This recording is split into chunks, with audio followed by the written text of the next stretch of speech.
Buenos días, comunidad Fundación Valle del Lili y aquellos que se nos conectan fuera de ella. Espero que sea un día agradable para todos. Hoy tenemos una conferencia por parte de Urología que se llama Revisión del síndrome post-RTU de próstata.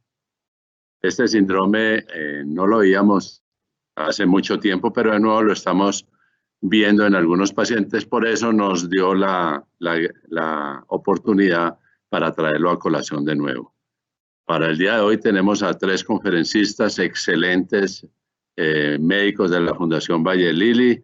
Empecemos con la doctora Lili Ceballos, miembro de Urología del servicio nuestro, el doctor Freddy Ariza, anestesiólogo por parte del grupo de anestesia, y finalmente el doctor Juan Guillermo Posada, el cual nos hablará la parte nefrológica y pertenece al grupo de medicina interna nefrología. Doy paso a la doctora Lili Ceballos para que comience en su exposición acerca de la resección transuretral y los diferentes procedimientos con respecto a la próstata. Vamos, Lili, tú continúas. Muchas gracias, doctor Duque. Buenos días. Mientras comparto mi pantalla, quiero agradecer al Servicio de Medicina Interna porque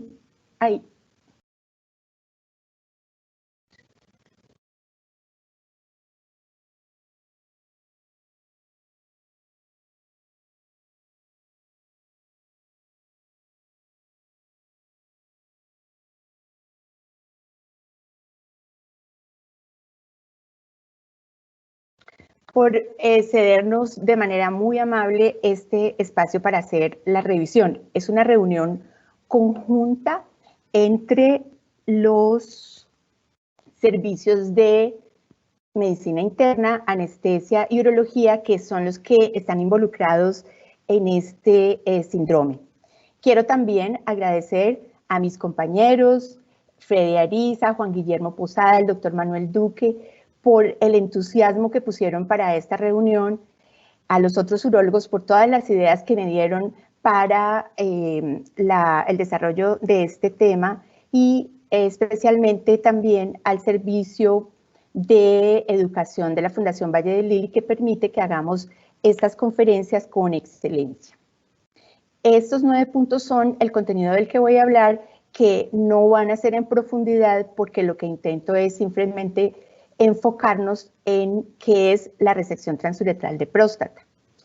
Y el objetivo después de esta actualización es que todos los médicos que asisten a esta charla sean capaces de reconocer de manera fácil la complicación cuando se presenta, para que logremos un tratamiento temprano, un tratamiento adecuado, y de esta manera nuestros pacientes no queden con secuelas permanentes. Hablando un poco sobre qué es la hiperplasia prostática benigna, pues vamos a decir que es un crecimiento excesivo y que no es maligno, y que ocurre en la zona transicional de la próstata, que comprime las otras zonas hacia la cápsula, formando lo que nosotros llamamos como cápsula quirúrgica. Y en la uretra lo que ocurre es una disminución severa, es una disminución de la luz que puede ser leve, de leve a severa, causando daños dentro de la vejiga. La frecuencia ocurre más o menos, afecta más o menos el 50% de los hombres que están entre los 51 y los 60 años de vida, y tan alto como el 90% de los hombres mayores de 80 años de vida. O sea que es una patología muy frecuente que mínimo afecta entre el 50 y el 80% de los hombres que van envejeciendo. La sintomatología anteriormente era conocida como prostatismo, pero desde hace varios años se maneja como síntomas del tracto urinario bajo, que ustedes van a ver en nuestras historias por estas siglas STV o LUTS en inglés. Van a presentarse síntomas en el almacenamiento vesical o en el vaciamiento, o en los dos, y que si no se tratan adecuadamente pueden llevar a retención urinaria, disfunción vesical e insuficiencia renal crónica. A pesar de la frecuencia tan alta, la etiología exacta de la hiperplasia prostática benigna sigue siendo poco entendida. Tradicionalmente, la edad y los andrógenos han sido considerados los principales determinantes en el agrandamiento del tejido, pero en los últimos años la inflamación crónica ha demostrado que tiene un papel preponderante. La prostatitis crónica, que puede ser bacteriana o abacteriana, podría ser un factor que incite el aumento de la proliferación tisular, posiblemente porque tiene la capacidad de presentar antígenos a las células estromales prostáticas, lo que permite producir y además sostener una respuesta inmunitaria dentro de la glándula. Además, la hiperplasia prostática benigna tiene como causalidad un microambiente inflamatorio que no solamente tiene que ver con bacterias o infección, sino también con estados proinflamatorios como la obesidad, la diabetes, la hipertensión, y además tiene el componente de proliferación de las células estromales y epiteliales de la zona transicional de la próstata. Se cree que el factor promotor del crecimiento prostático llamado quimioleucina 8 ejerce una relación directa entre la inflamación crónica de la próstata y la proliferación autocrina y paracrina de las células estromales. Se encuentra una alta secreción de esta sustancia inducida por una combinación de citoquinas inflamatorias derivadas de las células TH1 y TH17. Además, las células estromales de la próstata crecida también van a expresar el receptor de la vitamina D, que encima de todo está regulado por la exposición a estímulos inflamatorios. El agonista no hipercalcémico del receptor de la vitamina D, llamado elocalcitol, ha demostrado detener el desarrollo de la hiperplasia prostática mediante la disminución de la señalización de los andrógenos intraprostáticos sin afectar los andrógenos sistémicos, y además ejerce propiedades inmunorreguladoras y antiinflamatorias en diferentes patologías prostáticas que tienen que ver con el crecimiento y con la inflamación. Como resultado de este poco entendimiento de la patogénesis, el tratamiento médico con el que contamos básicamente con 3 tipos de medicamentos que incluyen los alfa bloqueadores, los inhibidores de fosforidiesterasa 5 y los inhibidores de los 5-alfa reductasa, pueden ser poco eficaces, y además de esto, estos medicamentos pueden producir efectos secundarios vasculares y disfunción sexual. De manera que entra a jugar un papel la intervención quirúrgica, que está indicada en pacientes que fallan al tratamiento médico o aquellos que presentan síntomas que van de moderados a graves. Y es entonces cuando se desarrolla la cirugía. Durante siglos, el tratamiento de la retención urinaria fue la aplicación de una sonda y la derivación urinaria. La cirugía solamente tiene una historia de 100 años hacia acá, y primero se desarrolló la cirugía abierta y segundo la transuretral, un poco al mismo tiempo. El objetivo de las dos es extraer la glándula crecida para dar paso a una mayor amplitud de la luz uretral y permitir un vaciamiento adecuado. Con esto vamos a prevenir las secuelas terribles de lesión vesical y de falla renal que afectan a los pacientes envejecidos. Esta diapositiva está muy congestionada, pero básicamente es para decir que la resección transuretral de próstata inicia con un proceso en 1820 y que todavía sigue modificándose. Pero no habría sido posible si no se inventa el cistoscopio en 1877, la bombilla incandescente en 1878, en 1909 el desarrollo del tubo fenestrado por Hugh Young y en 1910, hace 110 años, la aplicación, se puede hacer la aplicación de la corriente eléctrica de alta frecuencia bajo el agua. Esto es lo que hacemos en la resección transuretral, colocamos el resectoscopio a través de la uretra y aplicando corriente eléctrica de alta frecuencia vamos a hacer la resección del tejido irrigando con líquido. A través del tubo vamos a lograr sacar los fragmentos. Las actualizaciones en tecnología que permiten el video y que permiten la mejoría en las irrigaciones, en la succión y que además permiten un adecuado entrenamiento, han logrado que tengamos mayor eficiencia en la resección de la próstata y que logremos llegar a la cápsula quirúrgica, que es lo que ustedes están viendo en esta foto. Y con eso entonces hemos logrado disminuir las complicaciones.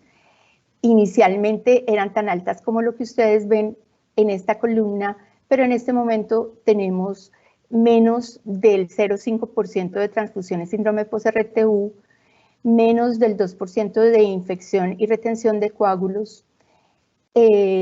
La urge incontinencia es así de alta porque los pacientes llegan tardíamente a la cirugía, pero la incontinencia de esfuerzo, gracias a la mejoría en la visibilidad, es menor al 0,5%, lo que nos da una morbilidad menor al 1% y una mortalidad del 0,25%. Las complicaciones más frecuentes, casi como el 10%, son estrechez uretral y fibrosis de cuello. Y como lo que sacamos es solamente el tejido crecido y queda tejido viable, la tasa de retratamiento puede ser hasta el 10% a los 5 años.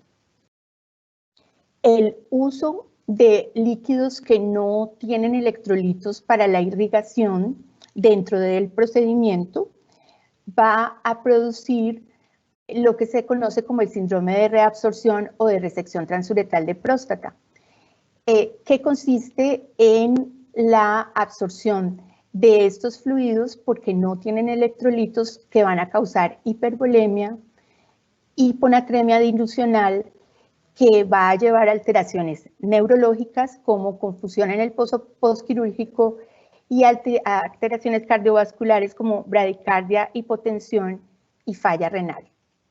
Como conclusión, podemos decir que la resección transuretral de próstata todavía representa el estándar de oro para el manejo de la hiperplasia prostática benigna, con una tasa de complicación aceptable y que está bajando, que continuamente bajamos.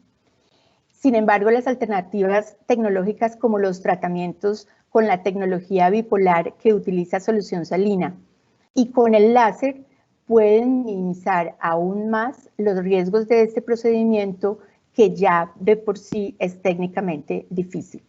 Muchas gracias.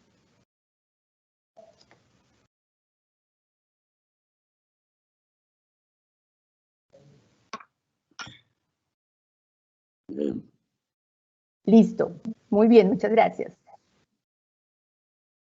Muchas gracias, doctora Lili. Continuamos con el doctor Freddy Ariza, anestesiólogo, viendo la visión del anestesiólogo durante la cirugía, que es el momento, diría, clave en todo este proceso. Continuamos, doctor Ariza. Muchísimas gracias, doctor Duque. Un abrazo para todos. Vamos a tratar de ser muy pragmáticos en esta explicación que va a tratar de abordar la fisiología y los fenómenos que se generan en el síndrome por resección transuretral de próstata, y para lo cual pues me he tratado de trazar una meta muy dramática para que no se nos olviden los detalles más importantes de este síndrome, que sin ser muy frecuente. De todas maneras, en algunas instancias puede llegar a ser hasta el 3% de los pacientes y puede complicarnos notablemente el curso de una cirugía que inicialmente iba a ser pues un procedimiento sin mayor problema, pero que puede terminar con la muerte de un paciente. Me remonto a los años 70 cuando un zoólogo creó una teoría que explica muchísimas de las alteraciones que nosotros tenemos a nivel hidroelectrolítico en los pacientes, y es la teoría del mar interior. En la medida en que los organismos han ido evolucionando, el organismo se ha llevado ese fragmento del caldo nutritivo a su interior y ha creado unos sistemas para precisamente manejar este balance de ese caldo nutritivo que lo mantenía pues vivo y que era el que fácilmente él tenía a su alrededor, pero que en la medida en que los individuos salen ya a la superficie terrestre, pues se tienen que llevar parte de este mar interior. Y así es como surgen todas las formas de evolución. ¿Para qué? Para mantener un equilibrio que, entre otras, está relacionado con la preservación de una estabilidad en el equilibrio ácido básico, que es básicamente es el manejo de unas cargas protónicas que tienen que ver con los desechos y con la generación de energía. En este punto, creo que es muy importante retomar un concepto que es el concepto del ion fuerte. Y Stuart, un fisiólogo canadiense, nos habla sobre la causa fundamental por la cual nos mantenemos en equilibrio, y son los electrolitos. Entre ellos, el sodio es fundamental para mantener dos mecanismos fundamentales, que son el mecanismo de la osmolaridad, ¿ya? El mecanismo de la osmolaridad y el mecanismo ácido básico en general, y la electroneutralidad está comandada principalmente por el cloro. Esto se mantiene en un balance perfecto y muy estrecho, en donde las mismas bombas iónicas tratan de mantener este equilibrio de manera muy cercana a lo normal. Cuando esto se deteriora de manera abrupta, los mecanismos de compensación no se alcanzan a implantar y ocurren una serie de alteraciones muy importantes. Dicho esto, entonces tenemos que, como lo había repetido anteriormente, el sodio tiene que ver con la conservación de la osmolaridad y los potenciales de membrana. En esta gráfica podemos ver la distribución de los líquidos en los individuos y observamos que más o menos en el espacio intravascular, un individuo clásico de 70 kilos tiene más o menos unos 5 litros en su espacio intravascular, y en la parte del intersticio puede tener hasta 11 litros. La gran mayoría de líquido corporal se encuentra intracelular y es un líquido que no se negocia, es un líquido que se mantiene, y en la medida en que aparezca edema celular va a haber disfunción de estas unidades tisulares, y muy probablemente va a haber problemas serios. En la parte superior de esta gráfica ustedes ven la migración que pueden tener algunas de las soluciones que nosotros utilizamos en la práctica clínica para la reanimación o la hidratación, o más aún el soporte a veces nutricional de los individuos, el aporte calórico. Y vemos cómo los coloides y las soluciones cristaloides, como la solución salina o el lactato de Ringel o las sales balanceadas en general, se mueven entre el espacio intravascular y el espacio intersticial. Pero miren cómo las soluciones dextrosadas atraviesan la membrana y pueden producir edema celular. Entonces, estas soluciones dextrosadas definitivamente han salido del armamentario de la hidratación, y nos mantenemos en general hidratando a nuestros pacientes con las sales balanceadas. La salina también ha salido por sus efectos importantes sobre el pH, precisamente porque ese cloro puede estar asociado a un deterioro de la electroneutralidad que tanto se busca. Entonces nos mantenemos en estos dos equilibrios, la osmolaridad y la electroneutralidad. Cuando esto se deteriora, nosotros tenemos unas alteraciones muy importantes que en ocasiones las bombas, como lo dije, no alcanzan a reponer, y tenemos problemas en este punto. Entonces voy a hablar de un trastorno que se asocia al síndrome por retención de próstata y es generado precisamente por la absorción importante de estas soluciones que son soluciones hipoosmolares, sin importar la que sea, y que generan principalmente un trastorno que tiene que ver con la ganancia importante de agua, que genera una hemodilución muy importante. Prácticamente en el paciente lo que ocurren son estragos generados por esta ganancia aguda en términos de horas de agua importante, con todas las repercusiones que esto tiene. Hasta hace unos años era prácticamente un estándar la utilización de soluciones de glicina, porque cuando generaron los primeros estudios, se mostraba que el porcentaje de dilución plasmática era un tanto menor que con las otras soluciones. Sin embargo, se ha visto que el potencial de dilución es prácticamente una característica de todas estas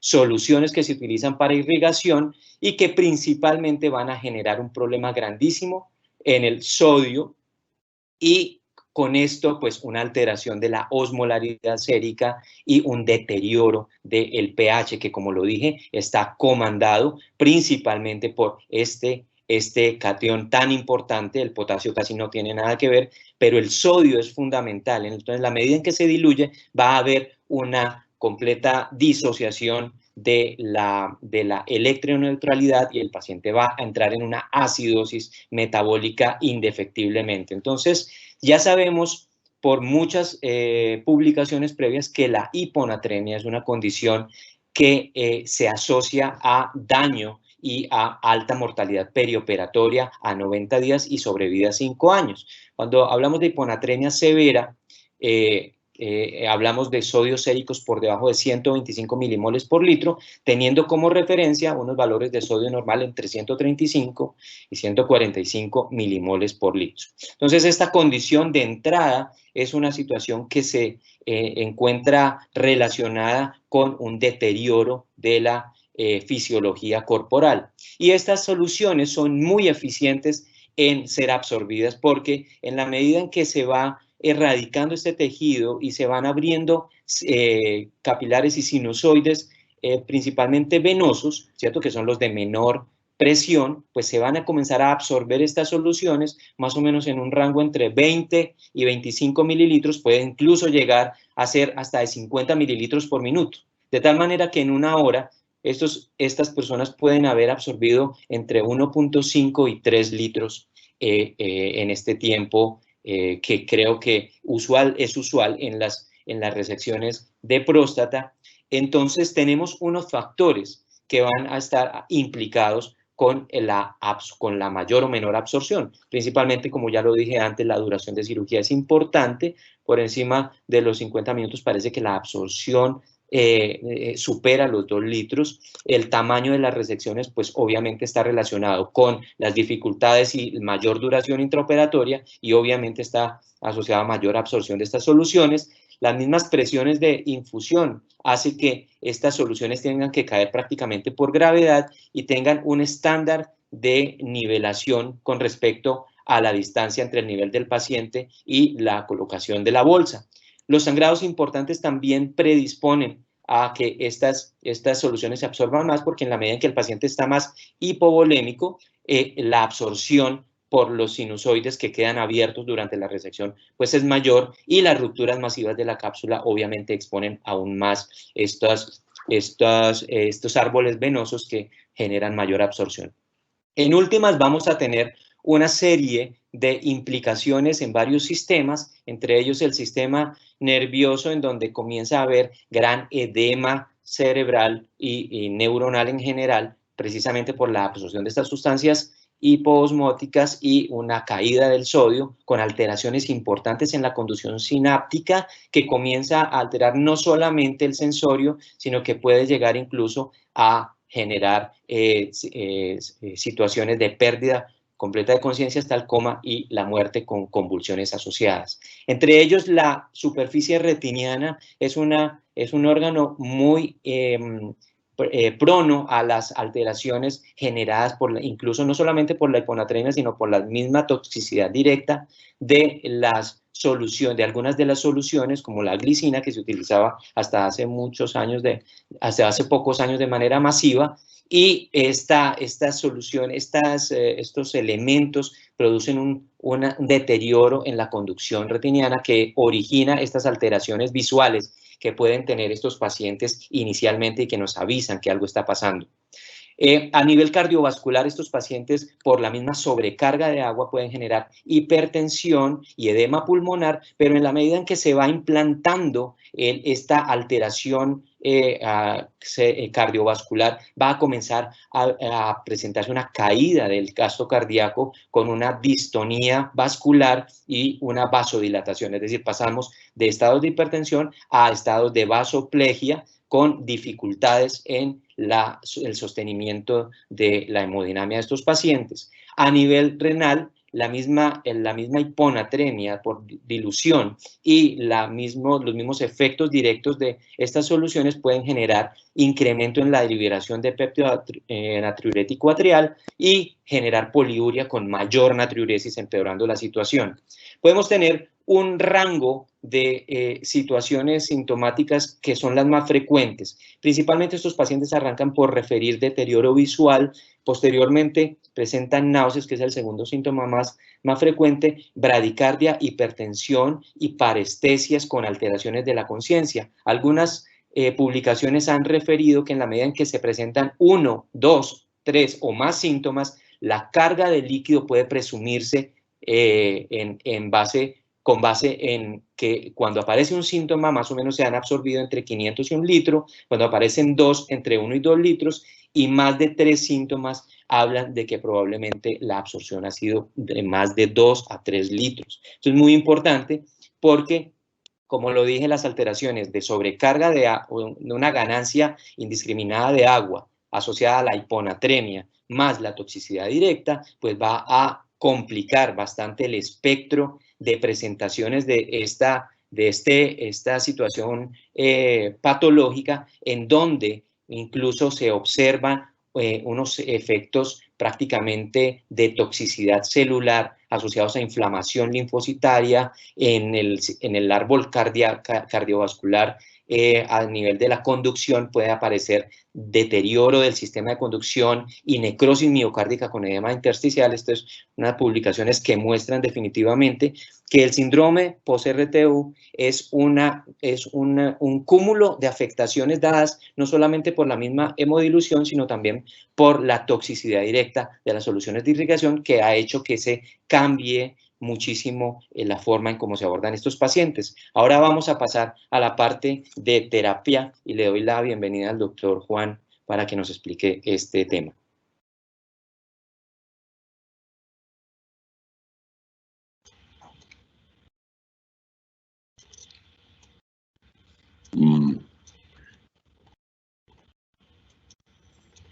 ¿Todavía no estoy en vivo? Ya te escuchamos, te escuchamos. Bueno, continuamos con el doctor Juan Guillermo Posada para que nos dé la visión nefrológica del síndrome post-RTU. Y por favor, si tienen alguna pregunta, vayan haciéndola a través del chat. Muchas gracias. Juan Guillermo, continúas. Bueno.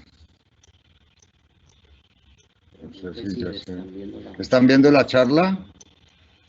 Retírate del tapabocas, por favor. Sí, sí la vemos, Juan. Sí.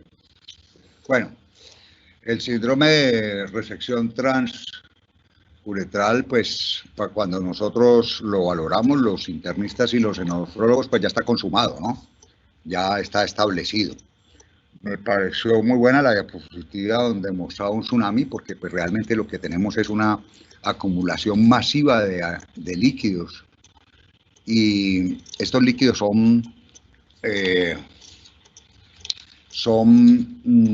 pueden variar de acuerdo al procedimiento. En realidad en las endoscopias pues digestivas no hay problema porque se usa el aire, pero en las endoscopias urológicas, ginecológicas, ortopédicas, etcétera, se utilizan líquidos. Estos líquidos se pueden reabsorber. De hecho, la reabsorción de los líquidos es prácticamente universal. Por eso tal vez sería mejor llamarlo un síndrome post-endoscopia con líquidos, ¿no? Lo que pasa es que los más catastróficos que yo he visto son los de próstata, los otros prácticamente no los he visto. Pienso que o son muy incomunes o se hacen muy pocos esos procedimientos, pero a mí no me ha tocado la oportunidad de verlos. Ocurre por absorción del líquido utilizado en el procedimiento endoscópico. El líquido más usado, por experiencia de los casos que me han tocado, es el agua destilada.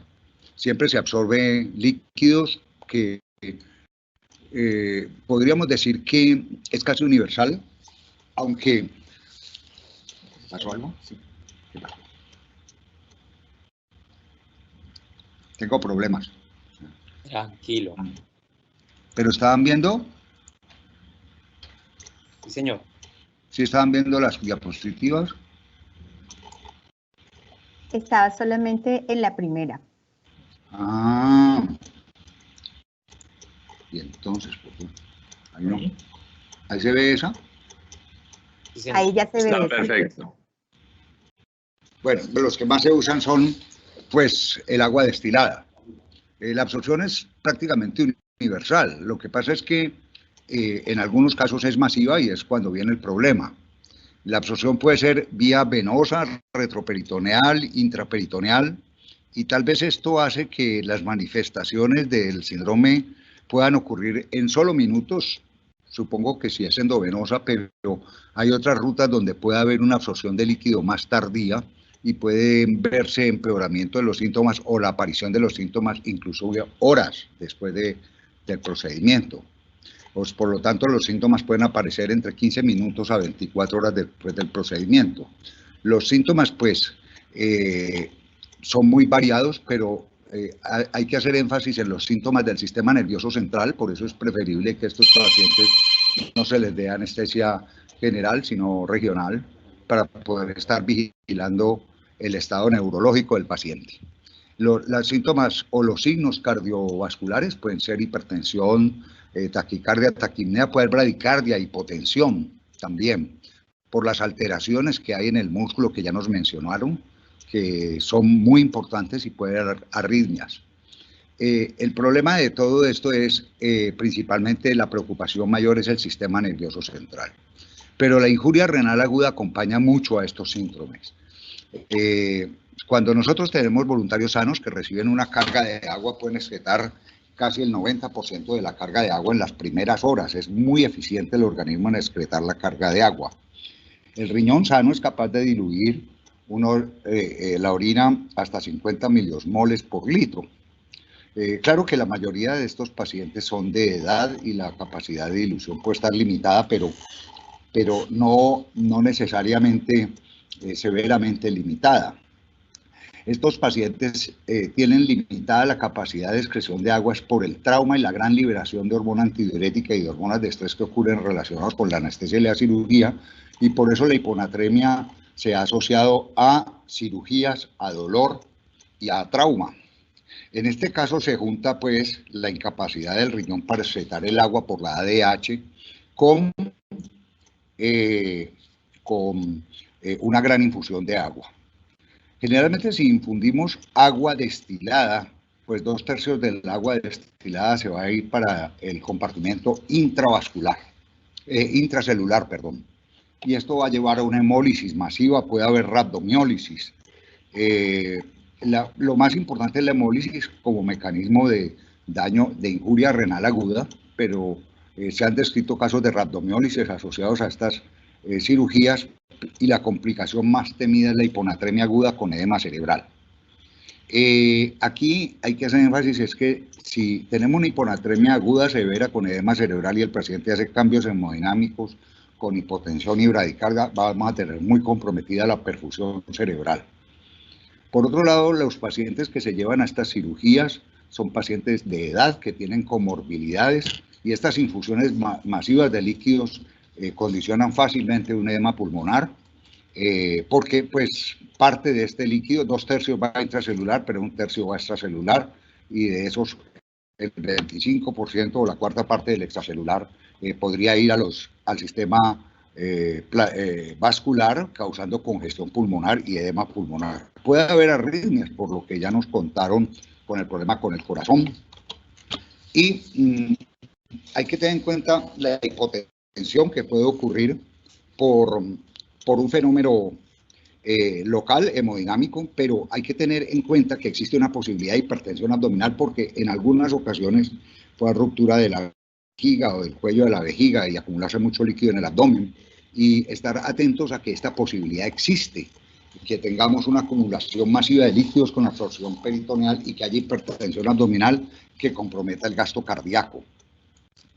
Por eso, cuando un paciente se nos presenta en estas condiciones, se debe, en lo posible, trasladar a la unidad de cuidado intensivo.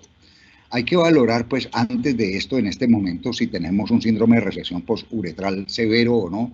Esto nos lo dice en buena forma los síntomas que tiene el paciente y la magnitud de la caída del sodio. Si ustedes recuerdan la fórmula de Edelman del sodio que salió en los años 50, con eso podemos calcular la cantidad de volumen que se ha acumulado. Y por lo general, por cada litro de agua que se acumula, bajan entre 4 y 6 mil equivalentes de sodio. Esto quiere decir que para cuando tenemos sodios por debajo de 120, usualmente las acumulaciones de agua son de más de 5 litros.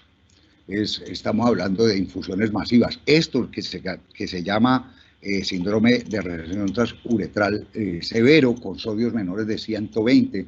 Algunos dicen que 125 deberían trasladarse a cuidados intensivos porque aquí podemos tener verdaderas secuelas neurológicas y está en peligro la vida del paciente. Lo primero es garantizar la función respiratoria y hemodinámica junto con el intensivista, la valoración neurológica. Es muy importante en este momento valorar la función renal en base a estudios previos de creatinina, ¿no? Si viene con falla renal crónica previa, si es un paciente con falla cardíaca, si es pacientes que vienen con algunas otras comorbilidades que pueden afectar la función del riñón.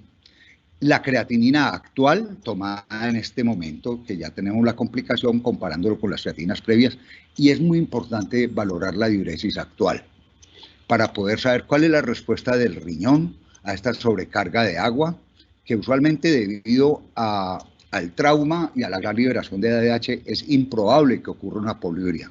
Pero si hay una poliuria, pues es tranquilizador, porque quiere decir que rápidamente podemos manejar la situación sin que tengamos que manipular mucho al paciente. Debemos tomar gases arteriales, sodio, potasio, cloro, los electrolitos completos, LDH, CPK, el hemograma para el descenso de la hemoglobina. Puede haber alteraciones del calcio ionizado, del magnesio, puede haber trastornos del potasio con hipercalemia y también pues es conveniente mirar la glicemia. En caso de que se sospeche el compartimento abdominal, una ecografía abdominal es muy importante en este momento. El manejo de la hiponatremia aguda es muy claro que debe darse solución salina hipertónica. En la clasificación de la hiponatremia en las diferentes guías nos la clasifican como aguda o crónica. Esta es claramente aguda, hay un evento desencadenante y nosotros usualmente vemos el paciente en las primeras horas. Por lo tanto, en estos casos no hay dudas de que es una hiponatremia aguda. En estos casos de hiponatremia aguda se recomienda, en caso de síntomas severos o que el sodio haya descendido dramáticamente por debajo de 125, poner bolos de solución salina. Estos, pues, hay guías europeas y hay guías estadounidenses. Lo importante es colocar bolos de solución salina de 100 mililitros en un tiempo de 10 minutos o 20 minutos y estar observando, repitiendo el sodio y mirando de tal forma que el sodio aquí sí hay que subirlo mucho más rápido que en hiponatremia crónica. Y se habla que tenemos límites de 1 a 1.5 miliequivalentes en las primeras 12 horas. O sea que es una tasa de reflexión aguda.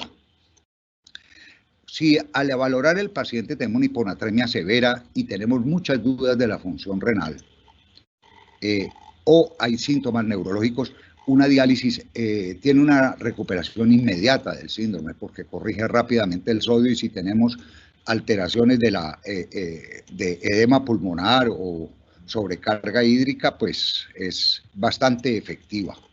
Entonces, pero cuando ya estamos decidiendo la diálisis, pues obviamente han pasado un tiempo mientras lo vemos en UCI, lo seguimos, pero la diálisis es efectiva, altamente efectiva.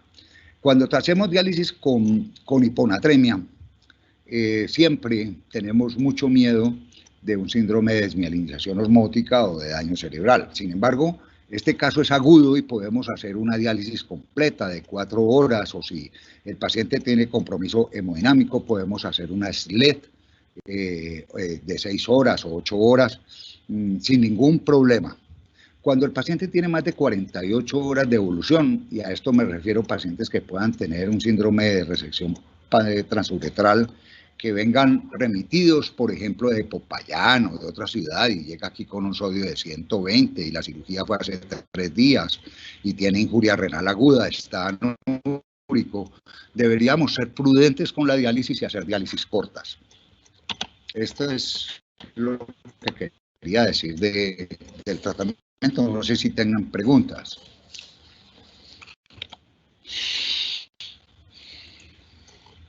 ¿Me escucharon? Bueno,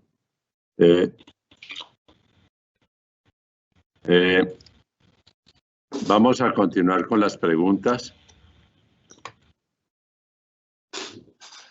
Vamos a comenzar con el doctor Ariza, el cual necesita irse pronto al quirófano. Esa es la primera pregunta. ¿Existe alguna diferencia o ventaja establecida con respecto al abordaje del anestesiólogo y la presentación del síndrome del resección transuretral de próstata? Sí, este es un tema muy discutido, pero creo que la gran mayoría de información nos lleva a pensar que el paciente que es detectado tempranamente con los síntomas iniciales le va mejor. En ese contexto, creo que poder analizar el estado de conciencia del paciente es bueno y precisamente en esta vía la anestesia conductiva o neuroaxial nos permite tener una evaluación permanente y una interacción con el paciente para detectar tempranamente este tipo de alteraciones. Cuando no hay otra alternativa, pues a veces estos pacientes tienen que ir por anestesia general por diferentes razones, pero en la gran mayoría de situaciones creo que la anestesia neuroaxial nos da una mano en el contexto de poder resolver gran parte de los problemas que tenemos con la geopardización de los síntomas. En este punto, creo que los trabajos hablan muchísimo de que la anestesia neuroaxial se asocia incluso a una reducción en la mortalidad y los problemas de estancia hospitalaria o de comorbilidades que puedan tener estos pacientes. Freddy, una segunda pregunta. ¿A ustedes les encanta llegar los pacientes que no consuman absolutamente nada 8 horas antes? ¿No llegan deshidratados y con problemas?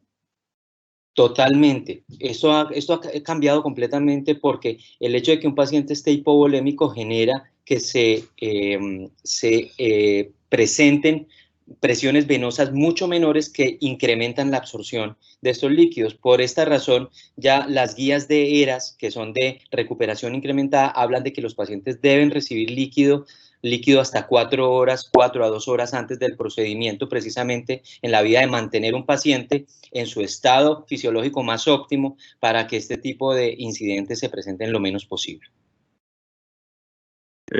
Una pregunta que dentro del quirófano, ya cuando uno está en el quirófano, está en el momento de los problemas, el primer síntoma que nosotros vemos realmente ni siquiera es las náuseas, es el bostezo. ¿Ustedes qué deberían de hacer en ese momento para evitar o no llegar al síndrome que nos pudieran ayudar en ese momento para que esto no llegue a suceder? Es decir, ¿qué cambios ustedes allá atrás sobre la cabecera del paciente nos pudieran hacer? Sí, acá es muy importante ubicarse rápidamente qué es lo que está sucediendo. Si ocurre una serie de eventos que hablan de alteraciones neurovegetativas como el bostezo o el vómito, estos pacientes inmediatamente deben ser monitorizados con respecto a su equilibrio ácido básico. Inmediatamente una toma de gases sanguíneos nos pone en el contexto que es, porque los gases sanguíneos ahora nos permiten conocer rápidamente los niveles de sodio y nos pueden guiar inmediatamente el manejo. Estos pacientes en ocasiones requieren que el anestesiólogo utilice, digamos, en esta parte disminuya sus niveles de infusión de líquidos, porque la gran ganancia de agua que tienen al momento ya de presentar los síntomas, pues habla de que debe comenzarse un soporte, y ese soporte debe estar en una restricción de agua para estos pacientes, ¿ya? En ocasiones, incluso la misma colocación de diuréticos puede empeorar los síntomas porque puede incrementar la hiponatremia, ¿ya? Al hacer natriuresis, precisamente. Entonces, acá es muy importante ubicarse rápidamente. Unos gases arteriales creo que son la mejor alternativa en este punto, y arrancar el soporte cardiovascular que el paciente necesita. Freddy, ¿existe en algún otro cirugía que pudiera potencialmente presentarse eso? Por ejemplo, en otorrino, en abdomen, en cirugías abdominales, ahora la laparoscopia, que se usa tanta agua durante el proceso quirúrgico. ¿Existe también en esos procedimientos la posibilidad de tener este síndrome? Sí, como Juan muy bien lo dijo, cualquier superficie mesotelial puede absorber grandes cantidades de agua si están expuestos, digamos, a un medio hipotónico. Entonces, peritoneo, el mismo tejido intravesical, el mismo tejido intrauterino puede presentar, y con el advenimiento de todas estas técnicas endoscópicas, en la laparoscopia se comenzaron a ver de manera importante en las pacientes jóvenes que iban a muchos de estos procedimientos, resecciones de miomas por vía endoscópica, este tipo de situaciones. El problema grande es que el contexto del paciente que va para una resección uretral es un paciente que usualmente está en su quinta, sexta década de la vida, que tiene unos umbrales fisiológicos muy cortos para poder reponer fácilmente estas alteraciones agudas que se presentan. Ok, Freddy, yo creo que has sido muy explícito en tus contestaciones. Yo creo que te puedes ir, porque si no te van a echar ahí de quirófano. Y ya continuamos con las preguntas para el doctor. Un abrazo. Un abrazo también para ti. Unas preguntas para la doctora Ceballos. Hola, es una pregunta del público. Dada la presentación y las posibles complicaciones en una resección transuretral, ¿no sería cierto, de cierta forma, mejor hacer una resección por cirugía abierta? Es una excelente pregunta, ya que la cirugía abierta no utiliza estas soluciones para irrigar. Sin embargo, escogemos las próstatas mayores a 80, 100 gramos para hacerla abierta, porque la cirugía de próstatas más pequeñas es mucho más, la cirugía abierta es mucho más difícil e invasiva que hacerla transuretral. Sin embargo, si es un paciente que tiene una falla cardíaca, una insuficiencia renal o alguna patología que lo ponga en riesgo, vale la pena darse la pela y hacer la cirugía un poco más difícil abierta, o tenemos en este momento la posibilidad de hacer el láser para que de esa manera el paciente no sufra esta complicación. Bueno, ahora continuamos con el doctor Posada. Doctor Posada, ¿ya está en contacto con el doctor Posada? Ok. Nosotros hemos hablado todo este tiempo del sodio y sodio y sodio y sodio. ¿Qué hacemos con el calcio, el magnesio, el potasio, los iones GAP? ¿Qué hacemos con ellos? Bueno, yo creo que ahí les explicaba que tenemos que tener un ionograma completo y revisión del calcio, porque sí se afectan, ¿no? Puede haber hipocalcemias con arritmias, puede haber hipercalemia, pues es que si uno tiene hemólisis y daño celular en presencia de un riñón que no está funcionando bien, precisamente por el trauma quirúrgico, pues la hipercalemia es una amenaza. Y con la evaluación de la función renal y la situación de estos iones, podemos decidir la diálisis. Pero la hipercalemia es un problema, la acidosis acompaña estos procedimientos, y por eso yo sugería que se hiciera ionograma, gases, calcio, fósforo, sobre todo magnesio, calcio, magnesio, y potasio, y tiene que monitorizarse frecuentemente, ojalá en el ambiente de cuidado intensivo, porque en estos casos podemos tener una lisis celular importante y el potasio intracelular se libera y entonces pues tenemos un problema. Tienes toda la razón, Manuel. Ok, otra segunda pregunta. ¿El edema cerebral que ocurre en estos pacientes se debería de hacer alguna derivación o descompresión? Bueno, el edema de estos pacientes se maneja subiendo la tonicidad del plasma en forma aguda. Eso se hace con sodio hipertónico o con diálisis. No es necesario derivar. Hay dos cosas que hay que hacer muy importantes cuando hay una hiponatremia, es que si hay edema cerebral y además de esto hay hipotensión, entonces la presión de perfusión cerebral se afecta y puede haber muerte, daño cerebral severo. Por eso insisto en que el manejo se haga en cuidado intensivo. No se hace una derivación, pero sí se hace una corrección rápida del sodio, rápida. Y por eso se debe dar la solución salina hipertónica y nunca se debe esperar a la diálisis para estar usando la solución salina hipertónica. Es posible que nos enredemos con la solución salina hipertónica del paciente que ha ganado mucho líquido y que está empezando hacia el edema pulmonar. Por eso tenemos que tener garantía del manejo de la vía aérea y de la oxigenación, porque puede requerir intubación. Ok. Lo otro, ¿qué hacemos con los pacientes que nos llegan habitualmente bien enfermitos con insuficiencia cardíaca, insuficiencia renal crónica, con pacientes que tienen problemas severos hormonales, que usan una cantidad de medicación?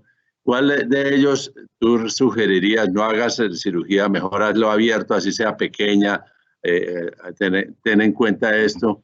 Una recomendación hacia los urólogos con respecto a este tipo: no, por favor, no usen líquidos. ¿Cuál sería tu recomendación? Bueno, el paciente frágil yo creo que se complica demasiado, pues si hace un síndrome RTU masivo. Francamente, no, mi experiencia con el síndrome de resección transuretral es, digamos que escasa. Yo podría decir que cuando yo era residente en la Universidad del Valle, hace unos 30 años, veía esto frecuentemente, ¿no? Pues frecuentemente tampoco era que fuera súper frecuente, pero veíamos varios casos al año. Ahorita vemos un caso, pues pueden pasar hasta 2 años sin que yo vea un caso. Yo no sé si se lleva un registro de esto, pero tengo la impresión de que la resección transuretral se ha vuelto una entidad muy rara, ¿no? Yo, si habré visto 3 o 4 en estos tiempos que he estado con la fundación, son muchos. Entonces, habría que individualizar cada paciente. Pero si el paciente es muy frágil, pues buscar en lo posible hacerla abierta, porque es que esta infusión de líquido masivo es muy grave. Otra pregunta que nos hace el público. Buenos días. Antes de nada, felicitaciones por la presentación, excelente en todo. Mi pregunta va dirigida hacia el tema de la poliuria. ¿Es conveniente, efectivamente, para eliminar el exceso de líquidos? Sin embargo, debido a la hiponatremia ilusional, el paciente podría complicarse, ¿cierto? ¿Cómo restituir el sodio en los pacientes promedio de 65 años de edad? Gracias. Bueno, esta es una pregunta que tiene más bien relevancia en el paciente que tiene hiponatremia crónica, que llega con un sodio muy bajo y que la causa de la hiponatremia es hipovolemia. Por ejemplo, el paciente que recibe diuréticos o un paciente que por alguna razón esté hipovolémico. Estos pacientes, por ejemplo, gastroenteritis o pérdidas por unas fístulas, estos pacientes en el momento de expandirse suprimen la hormona antidiurética, porque es que la causa de la ADH alta en estos pacientes es hipovolemia y por eso es que retienen el agua. En el momento de expandirlos se puede venir una poliuria. Es muy importante que en todo manejo, que en todo paciente que se esté manejando una hiponatremia se tenga un registro exacto del volumen urinario. En la hiponatremia crónica, en la poliuria es amenazante por la sobrecorrección rápida y el riesgo de mielinolisis. Pero en un síndrome como este, que es el síndrome por resección transuretral de próstata, es muy raro que eso ocurra. Yo no lo he visto nunca, pero estos pacientes tienen trauma quirúrgico, tienen hemólisis, tienen liberación de ADH, inclusive cuando hay edema pulmonar y estamos con un pulmón congestionado, se puede utilizar furosemida, ¿no? Esta furosemida no se recomienda usar de rutina porque puede empeorar la situación, pero cuando tenemos edema pulmonar con franca hipervolemia y sobre todo si hay hipertensión, está bien indicada a dosis altas. Ok, ya nos queda la última pregunta. Diría el doctor Posada, ¿la hiponatremia puede desencadenar problemas de coagulación para el paciente y cómo se manejaría esos problemas de coagulación? No conozco nada al respecto. No conozco nada al respecto de hiponatremia y problemas de coagulación. Okay. No estoy enterado y no tengo experiencia al respecto. Ok. Y la última pregunta. Tenemos muchas dudas con respecto a la próstata porque ella en el momento quirúrgico potencialmente puede liberar muchas serotoninas, quininas y todo ello porque contiene ello. ¿Qué acción también hay a nivel sanguíneo respecto a estas sustancias? No tengo ni idea, Manuel. Es una pregunta muy difícil. No tengo idea qué hacer con estas sustancias, sí, pero no tengo conocimiento si se deban antagonizar específicamente. Yo lo que siento es que el síndrome transuretral es un evento agudo y como bien nos decía el doctor Ariza, es como un tsunami. Uno nos toca es contener daños, sostén, corregir la hiponatremia, mantener el sistema vascular y respiratorio y esperar a que todo pase porque es transitorio y que el paciente sobreviva sin secuelas. Bueno, yo quiero darle gracias a todo el público que estuvo acompañándonos. Menos mal que no tenemos frecuente este síndrome. Gracias, doctor Posada, y siempre daremos gracias a los anestesiólogos y a los nefrólogos que están al lado nuestro ayudándonos en el proceso de sacar adelante a estos pacientes.